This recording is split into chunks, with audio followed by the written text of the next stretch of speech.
Welcome to our channel Telugu Prabha. నేను మీ journalist Yagnamurthy. 2025వ సంవత్సరం పూర్తయిపోయింది ఆల్మోస్ట్. 2026లోకి అడుగు పెట్టబోతూ ఉన్నాం. మరి 2025లో నార్త్ అమెరికాలో తెలుగు సినిమాలకు సంబంధించి ఏ సినిమాలు టాప్ పొజిషన్‌లో నిలిచాయి? కనీసం $1,000,000 కలెక్షన్‌ని వసూలు చేసినటువంటి సినిమాలేవి? ఆ విషయాలు ఇప్పుడు మనం చెప్పుకోబోతున్నాం. ఇక్కడ మనం చూడొచ్చు స్క్రీన్ మీద నార్త్ అమెరికా నంబర్ 1 అని చెప్పేసి కనిపిస్తూ ఉంది. ఆ నార్త్ అమెరికా నంబర్ 1లో Pawan Kalyan 'OG' they call him 'OG' సినిమా టాప్‌లో ఉంది. నంబర్ 1 పొజిషన్‌లో ఉంది అని చెప్పేసి ఇప్పుడు మనకి ట్రేడ్ వర్గాలు అందిస్తున్నటువంటి సమాచారం. అంటే 'ఓజీ' సినిమాకి దగ్గరలో కూడా సెకండ్ ప్లేస్‌లో మరో సినిమా ఏది కూడా లేదు. సో, ఆ స్థాయి కలెక్షన్స్‌ని 'ఓజీ' సినిమా అక్కడ కలెక్ట్ చేసింది. ఏకంగా $5.5 మిలియన్ ఆ సినిమా వసూలు చేసింది అని చెప్పేసి మనకి ట్రేడ్ వర్గాలు అందిస్తున్నటువంటి సమాచారం.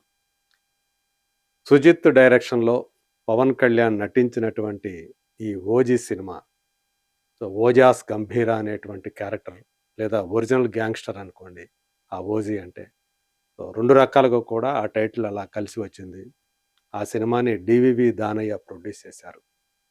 ఏదైతే పవన్ కళ్యాణ్ అభిమానులు ఎక్స్‌పెక్ట్ చేస్తున్నారో, ఆ అంశాలన్నిటిని ఉన్న సినిమాగా, వాళ్ళ ఆకలిని తీర్చిన సినిమాగా 'దే కాల్ హిమ్ ఓజీ' పేరు తెచ్చుకుంది. ఎందుకంటే, ఆ సినిమాకు ముందే 'హరిహర వీరమల్లు' అనేటువంటి సినిమా వచ్చింది. అది బాక్సాఫీస్ వద్ద దారుణమైనటువంటి పరాజయాన్ని ఎదుర్కొంది. సో, దాన్నించి బయటపడి అంటే స్వల్ప కాలంలోనే మన ముందుకొచ్చినటువంటి 'ఓజీ' సినిమా మొత్తంగా చూసుకుంటే టాలీవుడ్‌లోనే 2025లో అత్యధిక వసూళ్లు సాధించినటువంటి సినిమాగా నిలిచింది ప్రపంచవ్యాప్తంగా. అదే విధంగా నార్త్ అమెరికాలో కూడా నంబర్ 1 పొజిషన్‌లో నిలిచింది. మరి ఇప్పుడు మిగతా సినిమాలేంటి? టాప్‌లో ఉన్నటువంటి అంటే 'ఓజీ' తర్వాత ఏ ఏ సినిమాలు టాప్‌లో ఉన్నాయి?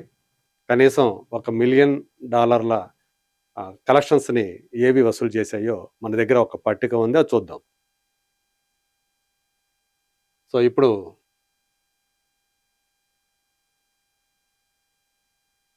మన దగ్గర లిస్ట్ ఉంది. కనీసం $1,000,000 వసూలు చేసినటువంటి తెలుగు సినిమాలు. అది కూడా 2025వ సంవత్సరానికి సంబంధించి.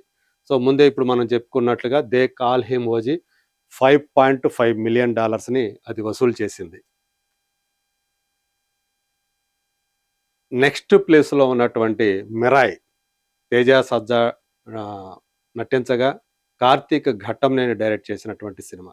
అంతకుముందు 'హనుమాన్' సినిమాతో ఏదైతే తను ఒక పాన్ ఇండియా లెవెల్‌లో పేరు తెచ్చుకున్నాడో తేజ సజ్జా, దాన్ని కంటిన్యూ చేసినటువంటి ఆ ఇమేజ్‌ని కంటిన్యూ చేసినటువంటి సినిమాగా 'మిరాయ్' పేరు తెచ్చుకుంది. అది $3,000,000 నార్త్ అమెరికా వరకి.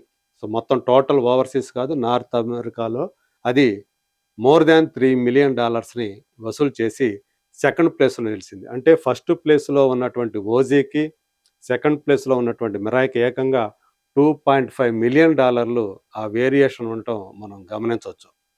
ఆ తర్వాత చూసుకుంటే 2025 సంక్రాంతి విజేతగా నిలిచినటువంటి 'సంక్రాంతికి వస్తున్నాం' సినిమా.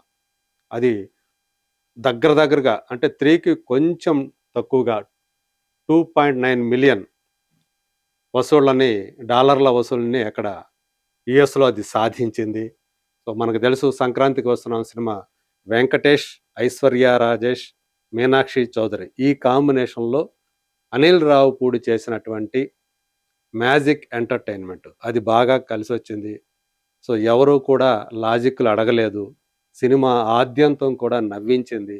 అందుగురించే అది ఏకంగా అంటే 'ఓజీ' $295,00,00,000 గ్రాస్‌ని కలెక్ట్ చేస్తే వరల్డ్ వైడ్‌గా $265,00,00,000 గ్రాస్‌ని సాధించి వెంకటేష్ కెరీర్‌లోనే కనీ విని ఎరుగని రీతిలో, సో, అది నంబర్ 1 పొజిషన్‌లో ఆయన కెరీర్ పరంగా నంబర్ 1 పొజిషన్‌లో నిలిచి అలా ఆయనకి ఒక తీపి జ్ఞాపకంగా మిగిలింది 'సంక్రాంతికి వస్తున్నాం' సినిమా.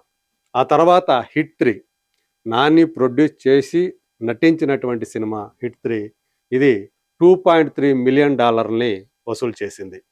నిజానికి హిట్ 3 నార్త్ అమెరికాలో అది ఫ్లాప్ కింద లెక్క. ఎందుకంటే దానికంటే ఎక్కువ రేట్‌కి అక్కడ డిస్ట్రిబ్యూటర్లు కొన్నారు. తెలుగు రాష్ట్రాల్లో హిట్ అయినటువంటి ఈ సినిమా నార్త్ అమెరికా వచ్చేటప్పటికి కాస్ట్ ఫెయిల్యూర్‌గా మిగిలింది అని చెప్పేసి ట్రేడ్ వర్గాలు చెప్తున్నటువంటి మాట. తర్వాత 'కుబేర' సినిమా. శేఖర్ కమల డైరెక్షన్‌లో ధనుష్ హీరోగా నటించినటువంటి సినిమా. టైటిల్ రోల్ పోషించినటువంటి సినిమా. అందులో ఒక నెగెటివ్ రోల్ తోటి అందరినీ ఆశ్చర్యపరిచారు అక్కినేని నాగార్జున. ఆ సినిమా కూడా మంచి వసూలు సాధించింది. ప్రపంచవ్యాప్తంగా 130,00,00,000 పైగానే వసూళ్లు సాధించింది. అది 2.4 మిలియన్‌ని అది వసూలు చేసింది. తర్వాత చూసుకుంటే 'గేమ్ చేంజర్' మనకు తెలుసు ఇది సంక్రాంతి సీజన్‌లో విడుదలైనటువంటి సినిమా. శంకర్ లాంటి డైరెక్టర్ ఫస్ట్ టైము తెలుగులో డైరెక్ట్ చేసినటువంటి సినిమా. రామ్ చరణ్ కథానాయకుడిగా వచ్చినటువంటి ఈ సినిమా తీవ్రంగా నిరుత్సాహపరిచింది. అసంతృప్తికి గురిచేసింది. ఒక డిజాస్టర్‌గా 'దిల్ రాజు'కు కూడా ఒక మర్చిపోలేని చేదు జ్ఞాపకంగా నిలిచింది. అయినప్పటికీ కూడా ఈ సినిమా $2 మిలియన్ యూఎస్‌లో వసూలు చేసింది. ఇక నెక్స్ట్ 'కింగ్డమ్' $1.7 మిలియన్. కింగ్డమ్ కూడా ఎన్నో ఆశలతో ప్రేక్షకుల ముందుకు వచ్చింది. సితారా ఎంటర్‌టైన్‌మెంట్స్ లాంటి ఒక అగ్ర నిర్మాణ సంస్థ విజయ్ దేవరకొండ కథానాయకుడిగా తీసినటువంటి సినిమా. గౌతమ్ తిన్ననూరి డైరెక్ట్ చేసినటువంటి సినిమా. ఈ సినిమా ఓవరాల్‌గా ఫ్లాప్ అయ్యింది. 1.7 మిలియన్ అక్కడ గూడా యూఎస్‌లో గూడా ఫ్లాప్ కిందే లెక్క. ఎందుకంటే అది ఇంకా ఎక్కువ స్టేక్ తీసుకున్నారు డిస్ట్రిబ్యూటర్లు. కానీ అది $1.7 మిలియన్ మాత్రమే సాధించింది. 'డాకు మహారాజ్' బాలకృష్ణ యూఎస్‌లో ఉన్న మార్కెట్ దృష్ట్యా చూసుకుంటే 1.5 మిలియన్ అనేది అక్కడ ప్రాఫిటబుల్ వెంచర్ అని చెప్పేసి చెప్పాలి.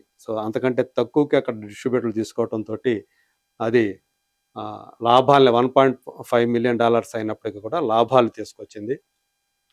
తర్వాత 'హరిహర వీరమల్లు' $1.2 మిలియన్. ఓవరాల్‌గా మనకు తెలుసు 'హరిహర వీరమల్లు' ఒక డిజాస్టర్ రన్ సాధించింది. కేవలం యూఎస్‌లో $1.2 మిలియన్ తోటి ఆగిపోయింది. ఎక్కడ 1.2 మిలియన్ ఎక్కడ $5.5 మిలియన్. కేవలం 3 నెలల వ్యవధితో వచ్చినటువంటి ఈ 2 సినిమాల్లో ఒకటి అంత డిజాస్టర్ అయితే ఇంకొకటి ఆ స్థాయి కలెక్షన్ సాధించి బ్లాక్ బస్టర్ హిట్ అయింది. తర్వాత 'మ్యాడ్ స్క్వేర్' ఒక చిన్న సినిమా. 'మ్యాడ్' సినిమాకి సీక్వెల్‌గా వచ్చినటువంటి సినిమా. ముగ్గురు యంగ్ హీరోలు యాక్ట్ చేసినటువంటి సినిమా. సితారా ఎంటర్‌టైన్‌మెంట్స్ నుంచి వచ్చినటువంటి ఈ సినిమా $1.2 మిలియన్ వసూలు చేసి అక్కడ కూడా ఘన విజయం సాధించింది నార్త్ అమెరికాలో. తర్వాత 'అఖండ 2' 1 మిలియన్. అంటే ఈ సంవత్సరం నందమూరి బాలకృష్ణ నటించినటువంటి 2 సినిమాలు $1 మిలియన్ అక్కడ యూఎస్‌లో వసూలు చేశాయి.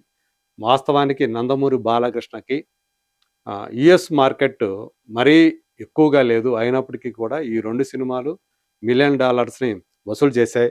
ఇక్కడ ఇది 1.5 మిలియన్ వసూలు చేయడంతోటి 'డాకు మహారాజ్' 'అఖండ 2'ని మరింత ఎక్కువ రేట్లకి అమ్మారు. అందువల్ల $1 మిలియన్ వసూలు చేసినప్పటికీ కూడా ఇది అక్కడ ఫ్లాప్ వెంచర్‌గానే నిలిచిందని చెప్పేసి ట్రేడ్ వర్గాలు తెలియజేశాయి.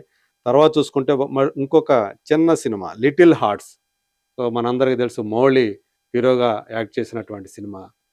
అది సాయి మార్తాండ్ తను డైరెక్ట్ చేశాడు. ఇక్కడ విజయ్ దుందుబి మోగించింది. అక్కడ కూడా ఏకంగా $1 మిలియన్. 'లిటిల్ హార్ట్స్' లాంటి ఒక చిన్న సినిమా యూఎస్‌లో $1 మిలియన్ వసూలు చేసిందంటే అది హ్యూజ్ బ్లాక్ బస్టర్. అలా అక్కడ అంత పెద్ద విజయం సాధించింది. ఇంకొకటి వచ్చేటప్పటికి 'కోర్టు'. ఇది నాని ప్రొడ్యూస్ చేసినటువంటి సినిమా. ప్రియదర్శి లాయర్‌గా యాక్ట్ చేసినటువంటి సినిమా. శివాజీ మంగపతిగా విలన్ రోల్ చేసినటువంటి సినిమా. అది కూడా $1 మిలియన్ వసూలు చేసి లాభాల్ని ఆర్జించింది. ఇది ఈ సంవత్సరం అంటే 2025 సంవత్సరం నార్త్ అమెరికాలో మినిమమ్ $1 మిలియన్ వసూలు చేసినటువంటి సినిమాల లిస్టు. వీటిలో they call him OG $5.5 million తోటి అత్యధిక వసూళ్లు సాధించినటువంటి 2025లో నంబర్ 1 ఫిల్మ్‌గా నిలిచింది. మరి ఈ 2026లో ఇంతకంటే ఎక్కువ సంఖ్యలో, ఇంతకంటే ఎక్కువ కలెక్షన్స్‌ని మన సినిమాలు, తెలుగు సినిమాలు రాబడతాయని జెప్పేసి ట్రేడ్ నిపుణులు అంచనా వేస్తున్నారు. మరి చూద్దాం 2026 నార్త్ అమెరికాలో మన తెలుగు సినిమా జెండా ఎలా ఎగురుతుందో let us wait and see.